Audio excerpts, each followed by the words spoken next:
Transcendence stars Johnny Depp as Dr. Will Castor.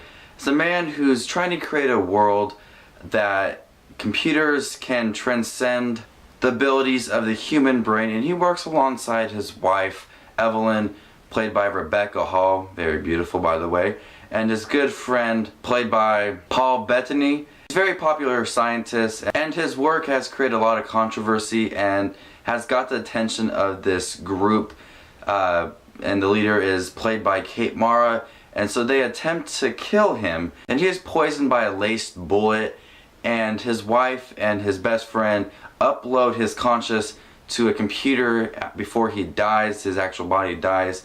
And this movie actually has a really interesting plot going for it, and it's directed by the cinematographer for Christopher Nolan, Wally Pfister, and I was really intrigued by this plot, but the movie was actually really boring. This movie never builds up any tension that interests me, and the characters are so straightforward. They offer nothing to the plot, and it's very boring. When Johnny Depp's character is in the computer and he's uploaded, he wants to build so much more, and he wants so much more from the computer, the internet, everything, and you know, it starts to take over, and he's trying to like take over the world, it looks like, but the way he goes about it is not very interesting. It's bland, it's boring.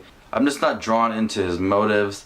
Rebecca Hall does an alright job, but like I said, the characters are so straightforward. You know, after he dies, it brings up the question, is this computer his conscious? Is this really him, or is it not? And you know, Paul Bettany doesn't believe it, and she does, and I just don't know. The characters were just so bland and two-dimensional. It's just, they didn't offer a lot to it. It had some really good looking shots going for it here and there, but overall the movie, it was just boring.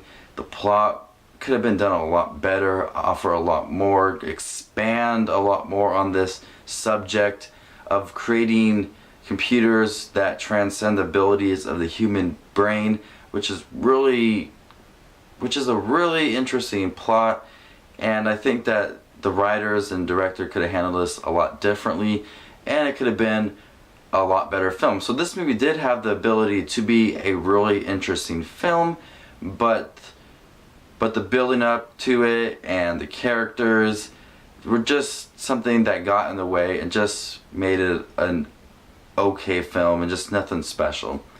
So I'm going to go ahead and give Transcendence a C. Could have been done a lot better, had some interesting shots, really enjoyed the plot though, just could have expanded a lot more and handled differently.